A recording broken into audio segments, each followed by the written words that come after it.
Hi hello ನಮಸ್ಕಾರ ಎಲ್ಲರಿಗೂ welcome back to my channel. ಎಲ್ಲರೂ ಹೇಗಿದ್ದೀರಾ? ಐ ಹೋಪ್ ನೀವೆಲ್ಲ ತುಂಬ ಚೆನ್ನಾಗಿದ್ದೀರಾ ಅಂತ ಭಾವಿಸ್ತಾ ಇವತ್ತಿನ ವಿಡಿಯೋ ಸ್ಟಾರ್ಟ್ ಮಾಡ್ತಾಯಿದ್ದೀನಿ. ನಾನು ನನ್ನ ಮಗ ಇವತ್ತು ತಿಪ್ಟೂರಮ್ಮನ ಜಾತ್ರೆಗೆ ಹೋಗ್ತಾ ಇದ್ದೀವಿ. ಫಸ್ಟು ತುಮಕೂರಿಗೆ ಹೋದ್ವಿ. ತುಮಕೂರಿಗೆ ಯಾಕೆ ಅಂದರೆ ಅಮ್ಮ ಒಂದು ಸೀರೆ ತೊಗೊಂಡು ಬಂದಿದ್ದರು. ಆ ಸೀರೆನ ಸ್ವಲ್ಪ ಎಕ್ಸ್ಚೇಂಜ್ ಮಾಡ್ಕೊಂಬರೋದಿತ್ತು. ಮೈಸೂರು ಸಿಲ್ಕ್ ಸೀರೆ. ಇದರ ಪ್ರೈಸ್ ಬಂದು 8,000. ಕಲರ್ ಹೇಗಿದೆ ಅಂತ ಹೇಳಿ. ಕಲರ್ ಇದು ಒಂದು ಪಿಂಕ್ ಮತ್ತು ಗ್ರೀನಲ್ಲಿ ತೊಗೊಂಡು ಬಂದಿದ್ವಿ. ಅದು ಯಾಕೋ ಅಮ್ಮಂಗೆ ಬೇಡ ಅಂತ ಅಂದರು. ಹಾಗಾಗಿ ಇದು ಟೊಮೊಟೊ ರೆಡ್ಡು, ಅಂದರೆ ಡಾರ್ಕ್ ಅನ್ನಿಸ್ಬೋದು, ಬಟ್ ಉಟ್ಟರೆ ತುಂಬಾ ಚೆನ್ನಾಗಿ ಕಾಣುತ್ತೆ. ಹಾಗಾಗಿ ಸೀರೆ ಇರಲಿ ಅಂದ್ಬಿಟ್ಟು ಇದನ್ನು ಎಕ್ಸ್ಚೇಂಜ್ ಮಾಡ್ಕೊಳ್ಳೋಣ ಅಂದ್ಬಿಟ್ಟು ಮಾಡಿಕೊಂಡು ಬಂದ್ವಿ. ತುಂಬ ಸ್ಯಾರಿ ಕಲೆಕ್ಷನ್ಸ್ ಇತ್ತು, ಬಟ್ ತೊಗೊಳ್ಳೋಣ ಅಂದ್ಕೊಂಡೆ, ಬಟ್ ಬೇಡ ಅಂದ್ಬಿಟ್ಟು ಡ್ರೆಸ್ನ ತೊಗೊಂಡೆ ನಾನು. ನೈಟು ಮನೆಗೆಲ್ಲ ಹೋದ್ಮೇಲೆ ನೈಟು ಸ್ವಲ್ಪ ಜಾತ್ರೆ ಕಡೆ ಹೋಗೋಣ ಅಂತ ಹೋದ್ವಿ. ಅಲ್ಲಿ ಹೋದ್ಮೇಲೆ ಸ್ವಲ್ಪ ಜಂಕ್ ಫುಡ್ಡೆಲ್ಲ ತಿಂದ್ಕೊಂಡು ಜಾತ್ರೆನ ನೋಡಿಕೊಂಡು ಅಲ್ಲಿಂದ ನಾವು ಇವಾಗ ಹೊರಡ್ತಾಯಿದ್ದೀವಿ. ಅಲ್ಲಿ ಹೋಗ್ಬೇಕಾದ್ರೆ ನನ್ನ ಫ್ರೆಂಡ್ ಸಿಕ್ಕಿದ್ರು. ಅವ್ರ ಮಗಳು ನನ್ನ ಫ್ಯಾನ್ ಅಂತಲೇ ಹೇಳ್ಬೋದು. ಯಾಕೆಂದರೆ ತುಂಬ ಚೆನ್ನಾಗಿ ನನ್ನ ವೀಡಿಯೋಗಳನ್ನ ನೋಡ್ತಾಳಂತೆ. ಮತ್ತು ಹೇಳ್ತಾಯಿದ್ಲು, ಆಂಟಿ ಲಾಗೆಲ್ಲ ನೋಡ್ತಾ ಇರ್ತೀನಿ ಆಂಟಿ, ತುಂಬ ಚೆನ್ನಾಗಿ ಮಾಡ್ತಾಯಿದ್ದೀರಾ, ಮಾಡಿ ಅಂತ ಹೇಳಿ. ಇವರು ಅಪ್ರೂಪಗೆ ಸಿಕ್ಕಿದವರು ಅಂತಲೇ ಹೇಳ್ಬೋದು. ನನ್ನ ಚೈಲ್ಡ್ಹುಡ್ ಫ್ರೆಂಡು ದೀಪಾ ಅಂತ ಹೇಳಿ. ತುಂಬ ವರ್ಷಗಳೇ ಆಗಿತ್ತು ಇವಳನ್ನ ಮೀಟ್ ಮಾಡಿ.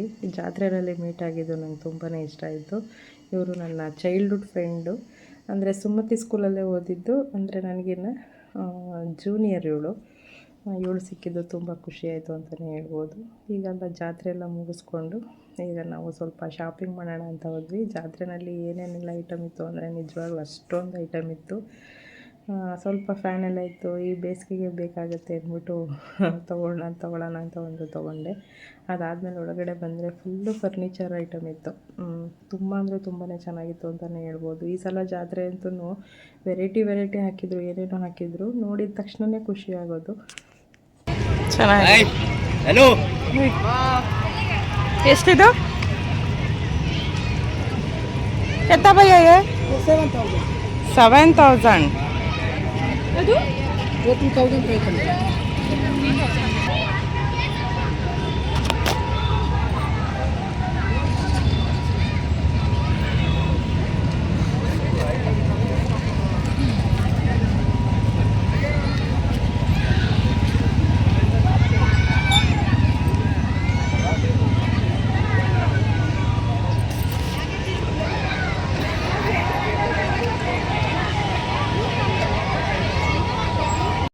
ತುಂಬ ವರ್ಷಗಳೇ ಆಗೋಗಿತ್ತು. ಯಾಕೆಂದರೆ ನಾನು ಹಿಂದಿನ ದಿನ ಹೋಗಿ, ಅಂದರೆ ತೇರಿನ ದಿನ ಹೊರಟೋಗ್ತಿದ್ದೆ, ಶನಿವಾರ ಹೋಗ್ತಾ ಇರಲಿಲ್ಲ. ಈ ಸಲ ಹೋಗಿ ನೋಡಿದ್ದಕ್ಕೆ ತುಂಬಾ ಖುಷಿ ಆಯಿತು. ಎಷ್ಟೋ ವರ್ಷ ಆಗಿತ್ತು ಈ ಥರ ಎಲ್ಲ ನೈಟೆಲ್ಲ ಜಾತ್ರೆನಲ್ಲಿ ಓಡಾಡಿ. ಇಲ್ಲಿ ಪಿಂಗಾಣಿ ಸೆಟ್ ಅಂತೂ, ಆಮೇಲೆ ಮನೆ ಡೆಕೋರೇಟಿಂದಂತೂ ತುಂಬಾ ಚೆನ್ನಾಗಿತ್ತು ಐಟಮ್ಸ್ ಅಂತಲೇ ಹೇಳ್ಬೋದು. ಒಂದೊಂದು ವೆರೈಟಿ ಆಗಿತ್ತು, ಒಂದೊಂದು ಪ್ರೈಸ್ ಕೂಡ ಇತ್ತು.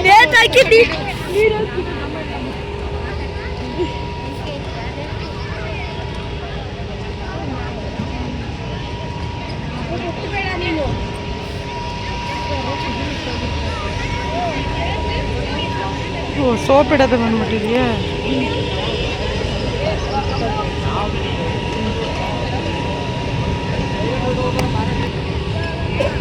कितना ये? 120 मैडम. कम भी नहीं? 110 कर दो. 50-50 कर ले, दो लेती हूँ मैं. नहीं मैडम, 50-50 ना. लास्ट आपको 100 रुपीज़ 1 पीस पड़ेगा. ज़्यादा होगा भैया. नहीं आता मैडम. जब भी ज़्यादा होगी. नहीं आता मैडम. तो ಜಾತ್ರೆ ಐಟಮ್ ಅಂತೂ ತುಂಬಾ ಕಾಸ್ಟ್ಲಿ ಅಂತಲೇ ಹೇಳ್ಬೋದು. ನನಗೆ ಇಲ್ಲಿ ಇಷ್ಟ ಆಗಿದ್ದು ಅಡ್ಗುಳಿ ಮನೆ. ತುಂಬ ವರ್ಷದಿಂದ ಅಂದ್ಕೊಳ್ತಾನೆ ಇದೆ ಈ ಥರದ್ದೊಂದು ತಗೋಬೇಕು ಅಂತ. ಆನ್ಲೈನೆಲ್ಲ ಚೆಕ್ ಮಾಡಿದ್ದೆ, ಬಟ್ ಪ್ರೈಸ್ ಆನ್ಲೈನಲ್ಲೂ ಜಾಸ್ತಿ ಇತ್ತು. ಇದೆಲ್ಲ ಆದಮೇಲೆ ದೇವಸ್ಥಾನ ಹತ್ರ ಹೋಗಿ ನಮಸ್ಕಾರ ಹಾಕ್ಕೊಂಡು ಬರೋಣ ಅಂತ ಬಂದ್ವಿ. ನೋಡ್ತಾ ಇರ್ಬೋದು ಎಷ್ಟು ಚೆನ್ನಾಗಿ ಡೆಕೋರೇಷನ್ ಮಾಡಿದ್ರು, ಅಂದರೆ ತುಂಬ ಚೆನ್ನಾಗಿ ಡೆಕೋರೇಷನ್ ಮಾಡಿದರು. ಇನ್ನೂ ಕೂಡ ಅಲ್ಲಿ ಒಳಗಡೆ ಗರ್ಭಗುಡಿನಲ್ಲಿ ಅಲಂಕಾರ ಎಲ್ಲ ಮಾಡ್ತಾಯಿದ್ರು. ತೆರೆ ಎಳೆದ್ಬಿಟ್ಟಿದ್ರು. ಅಲ್ಲಿ ದೇವ್ರ ದರ್ಶನ ಮಾಡ್ಕೊಳ್ಳೋಕ್ಕಾಗಲಿಲ್ಲ.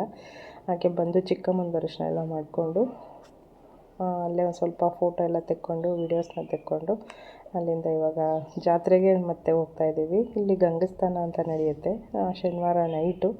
ಇಲ್ಲಿ ದೇವ್ರನ್ನೆಲ್ಲ ಬಂದು ಆಲ್ರೆಡಿ ನಮ್ಮ ಮತ್ತೆ ಅಮ್ಮ ಎಲ್ಲ ಕಾಯ್ತಾಯಿದ್ರು. ಎಷ್ಟು ಜನ ಕಾಯ್ತಾಯಿದ್ದಾರೆ ಅಂದರೆ ಕಲ್ಯಾಣಿ ಸುತ್ತಮುತ್ತ ಅಷ್ಟು ಜನ ಕಾಯ್ತಾಯಿದ್ರು. ಇದು ಸ್ವಲ್ಪನೇ ಜನ ಅಂದ್ಕೊಳ್ತೀನಿ. ಈಗ ದೇವರು ಬಂದಮೇಲಂತೂ ತುಂಬಾ ಜನ ಆದರು. ಅಷ್ಟೊಂದೆಲ್ಲ ನಾನು ವೀಡಿಯೋ ಮಾಡ್ಕೊಳಕ್ಕೆ ಹೋಗಲಿಲ್ಲ. ಈಗ ಅದೆಲ್ಲ ಆದಮೇಲೆ ದೇವ್ರನ್ನ ಇಲ್ಲಿ ಕರ್ಕೊಂಬರ್ತಾರೆ ಗಂಗೆ ಸ್ನಾನ ಮಾಡೋದಕ್ಕೆ. ಅದಂತೂ ನೋಡೋದಕ್ಕೆ ತುಂಬಾ ಚೆನ್ನಾಗಿರುತ್ತೆ. ಒಂದು ಸುತ್ತಮುತ್ತ ಏನು ಹಳ್ಳಿ ಇದೆ ಆ ಹಳ್ಳಿಗಳೆಲ್ಲ ಹೆಸರು ಹೇಳಿ ಎಲೆ ಅಡಿಕೆ, ಬಾಳೆಹಣ್ಣಿನಲ್ಲಿ ಚಿಗಳಿ, ತಮಟ, ನೆನಕ್ಕಿ, ನೆನಗಡಲೆ, ಅರಿಶಿನ, ಕುಂಕುಮ ಈ ಥರ ಎಲ್ಲ ಕೊಡ್ತಾರೆ. ಅದು ನೋಡೋದಕ್ಕೆ ತುಂಬಾ ಚೆನ್ನಾಗಿರುತ್ತೆ. ಅಂದರೆ ಹಳ್ಳಿಗಳ ಊರಿನ ಹೆಸರು ಹೇಳ್ತಾ ಇರ್ತಾರೆ, ಆವಾಗ ಕೊಡೋದದು. ನನಗೆ ಏನೇನು ಕೊಟ್ಟಿದ್ದಾರೆ, ನನಗೂ ಕೂಡ ಈ ಸಲ ಸಿಕ್ತು. ತುಂಬಾ ಇಷ್ಟ ಆಯಿತು. ಒಂಥರ ತುಂಬಾ ಏನೋ ಒಂಥರ ಮನಸ್ಸಿಗೇನೋ ಒಂಥರ ಖುಷಿ ಆಯಿತು. ಏನೇನು ಕೊಟ್ಟಿದ್ದಾರೆ ಅಂದರೆ ಎಲೆ ಅಡಿಕೆ, ಬಾಳೆಹಣ್ಣು ಈ ಥರ ಎಲ್ಲ ಕೊಟ್ಟಿದ್ದರು, ಅರಿಶಿನ ಕುಂಕುಮ ಎಲ್ಲ. ಇದಾದಮೇಲೆ ನೆಕ್ಸ್ಟ್ ಡೇ ಇದು ಎಲ್ಲ ಕಂಟಿನ್ಯೂ ಮಾಡ್ತಾಯಿದ್ದೀನಿ. ಜಾತ್ರೆ ದಿನ ದೇವಸ್ಥಾನಕ್ಕೆ ತುಂಬ ದಿನಗಳಿಂದ ಅಂದ್ಕೊಳ್ತಿದ್ದೆ ಹೋಗಿ ಪೂಜೆ ಮಾಡಿಸ್ಕೊಂಡು ಬರಬೇಕು, ತುಂಬ ವರ್ಷಗಳೇ ಆಗೋಯಿತು ಹೋಗೇ ಇಲ್ವಲ್ಲ ಅಂದ್ಬಿಟ್ಟು. ಅದಕ್ಕೆ ಊರಿಂದನೇ ಮಡ್ಲಕ್ಕಿ ಎಲ್ಲ ಬಳೆ ಎಲ್ಲ ತೊಗೊಂಡು ಬಂದಿದ್ದೆ. ಹಾಗೆ ಪೂಜೆ ಸಾಮಾನು ಅಮ್ಮನೇ ಕೊಟ್ಟಿದ್ದರು.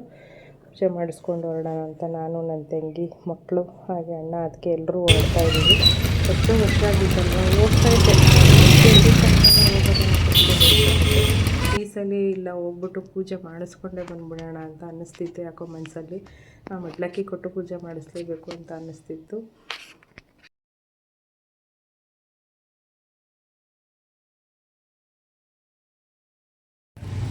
ನಾವು ದೇವಸ್ಥಾನದ ಹತ್ರಕ್ಕೆ ಒಂದು 8 ಗಂಟೆಗೆಲ್ಲ ಬಂದುಬಿಟ್ವಿ. ಯಾಕೆಂದರೆ ನಾವು ಮತ್ತೆ ಒಂದು ಫಂಕ್ಷನ್ಗೆ ಹೋಗಬೇಕಿತ್ತು. ಪೂಜೆ ಎಲ್ಲ ಮಾಡಿಸ್ಕೊಂಡು ಒಂದು ಫಂಕ್ಷನ್ಗೆ ಹೋಗಬೇಕು. ಅದೇನು ಫಂಕ್ಷನು ಅಂತ ಹೇಳ್ತೀನಿ.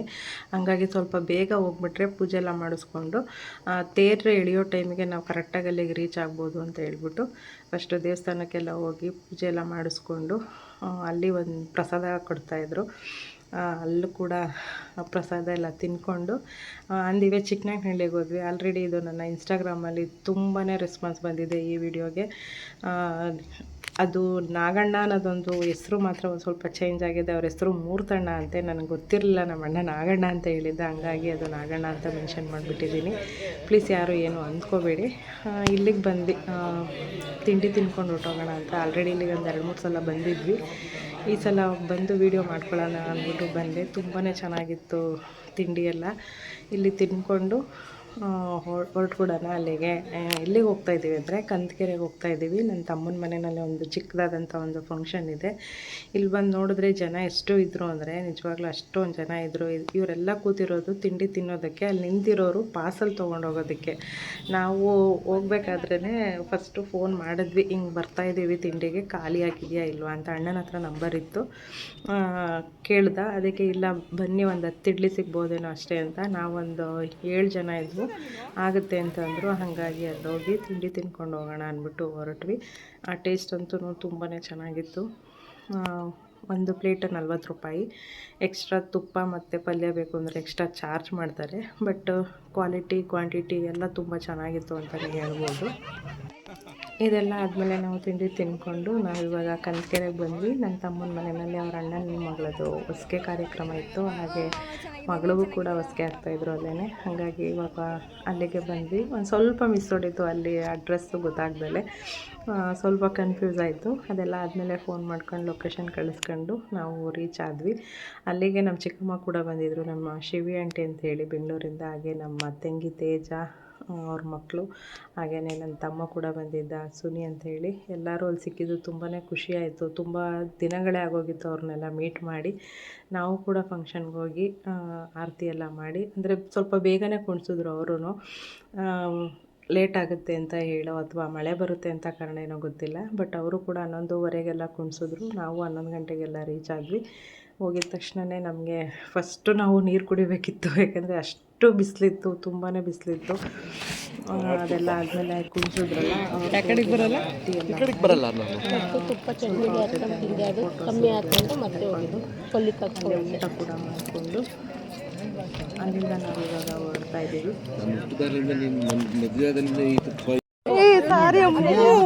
ಸಾರಿ ಕಣ, ಹಾಂ ಬಂದೆ, ಬೈಲಿ ಬಿಡು.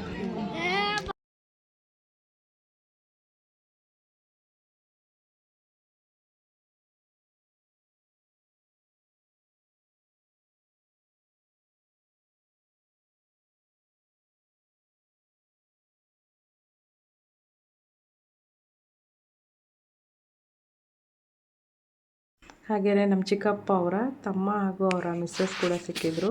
ಅವ್ರನ್ನ ನೋಡಿ ತುಂಬ ವರ್ಷಗಳೇ ಆಗೋಗಿತ್ತು ಏನೋ ಗೊತ್ತಿಲ್ಲ ನನಗೆ, ತುಂಬ ವರ್ಷ ಆಗಿತ್ತು ಅಂದ್ಕೊಳ್ತೀನಿ.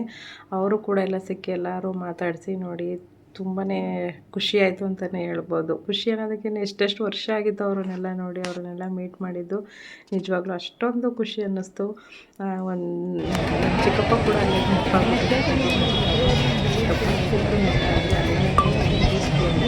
ಚಿಕ್ಕವ್ರಿಗೆ ಬೇರೆ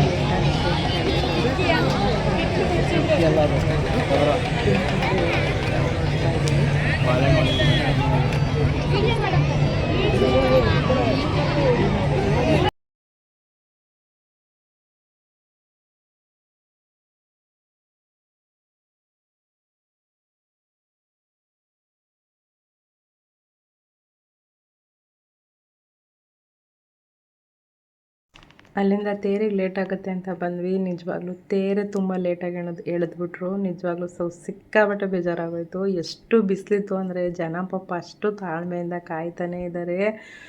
ನನಗಂತೂ ಬಿಸಿಲಲ್ಲಿ ಒಂದು ಸೆಕೆಂಡ್ ಕೂಡ ನಿಂತ್ಕೊಳ್ಳೋಕ್ಕಾಗಲಿಲ್ಲ. ಹಂಗೂ ಅಣ್ಣ ಅತ್ತಿಗೆ ನನ್ನ ತಂಗಿ ಎಲ್ಲ ಬಿಸಿಲಲ್ಲಿ ನಿಂತಿದ್ರು. ನಾನು ಮಾತ್ರ ನಿಂತ್ಕೊಳ್ಳೋಕೆ ಹೋಗಲಿಲ್ಲ, ಆಗ್ತಾಯಿರಲಿಲ್ಲ ನನ್ನ ಕೈಲಲ್ಲಿ ನಿಂತ್ಕೊಳ್ಳೋಕ್ಕೆ. ನಾನು ಅದಕ್ಕೆ ಒಂದು ಮರದ ನೆರಳಲ್ಲಿ ನಿಂತ್ಕೊಂಡ್ಬಿಟ್ಟಿದ್ದೆ. ಇದು ತೇರು ಎಳೆದಾಗ ಟೈಮಿಂಗ್ಸ್ ಎಷ್ಟಿರ್ಬೋದು ಅಂದರೆ ಸುಮಾರು 3:15 3:30 ಆಗಿತ್ತು ಅಂದ್ಕೊಳ್ತೀನಿ.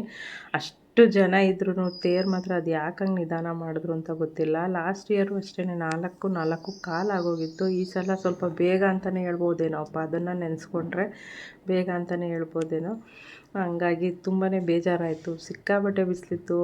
ಜನಗಳೆಲ್ಲ ಛತ್ರಿ ಹಾಗೆ ಮರದ ನೆರಳು ಈ ಥರ ಎಲ್ಲ ಮೊರೆ ಹೋಗ್ತಾಯಿದ್ರು ಅಂತಲೇ ಹೇಳ್ಬೋದು. ಅಲ್ಲೆಲ್ಲ ತೇರೆಲ್ಲ ಮುಗಿಸ್ಕೊಂಡು ಈಗ ನಾವು ನೋಡಿ ನಮ್ಮ ಮಾವನ ಮಗ ನಮಗೆ ಮಾವಿನಕಾಯಿ ಕೀಳಕ್ಕೆ ಹೋಗ್ತಾ ಇದ್ದಾನೆ, ಕಿತ್ಕೊಳಕ್ಕೆ ಅಂತ ಬಂದಿದ್ದಾನೆ. ಮಾವಿನಕಾಯಿ ಕೀಳನ ಬನ್ನಿ ಅಂತ ಹೇಳಿ ಕರ್ಕೊಂಡು ಹೋಗ್ತಾ ಇದ್ದಾನೆ. ಮಾಡ್ತಾವೆ ವಿಡಿಯೋ ನೋಡ್ಬೋದು. ಇದು ನಮ್ಮ ಅಜ್ಜಿ ತಾತವರ ತೋಟ.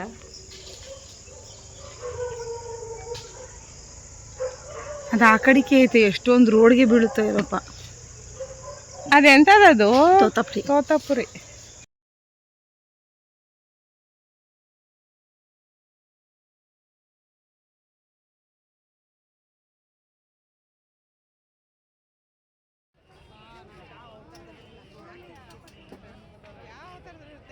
ನಮ್ಮ ಅಜ್ಜಿ ಮನೆಯಲ್ಲಿ ಸ್ವಲ್ಪ ಹೊತ್ತು ಟೈಮ್ನ ಸ್ಪೆಂಡ್ ಮಾಡಿಕೊಂಡು ಅಜ್ಜಿ ಹಾಗೆಯೇ ಮಾವ ಹಾಗೆ ಅತ್ತೆ ಇವ್ರ ಹತ್ರ ಎಲ್ಲ ಮಾತಾಡ್ಕೊಂಡು ಕೂತ್ಕೊಂಡು ಟೈಮ್ ಹೋಗಿ ಗೊತ್ತಾಗಲಿಲ್ಲ. ಅದಾದಮೇಲೆ ನಾವು ಸ್ವಲ್ಪ ಜಾತ್ರೆ ಕಡೆ ಬಂದ್ವಿ.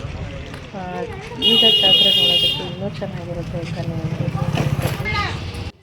ಅವಾಗೆಲ್ಲ ಜಾತ್ರೆಗಳಿಗೆ ಹೋದರೆ ಎಕ್ಸಿಬಿಷನ್ ಎಲ್ಲ ಹೋಗಿ ಬರೋದೇ ಒಂದು ಸ್ವಲ್ಪ ತಡ ಆಗೋದು ಅಂತಲೇ ಹೇಳ್ಬೋದು. ಅಷ್ಟೊಂದು ಆಟಗಳಿದ್ವು. ಈಗೆಲ್ಲ ಅದು ಆಟಗಳು ಆಡೋಕ್ಕೆ ಮನಸ್ಸೇ ಆಗಲ್ಲ. ಅದೆಲ್ಲ ಅಂತ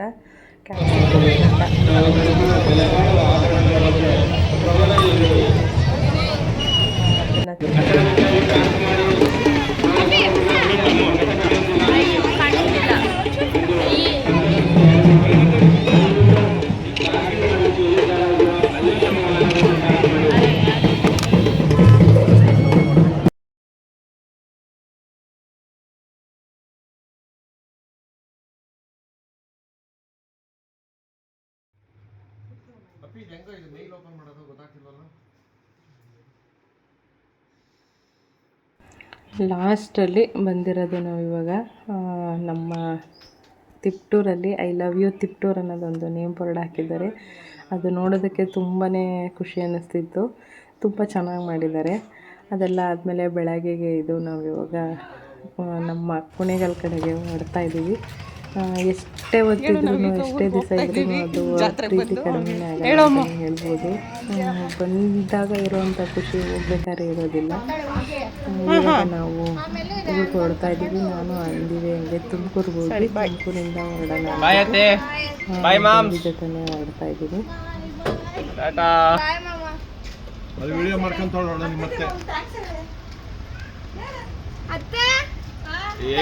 ಮನೇಲಿಲ್ಲ ಇಲ್ಲಿ ನಿಧಾನ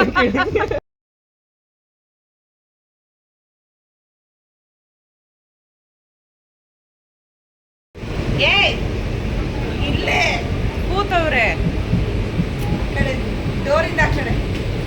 ಹಲೋ ಹಾಗೆ ನಾವು ಟ್ರೈನಲ್ಲಿ ಬಂದಿದ್ದೆ.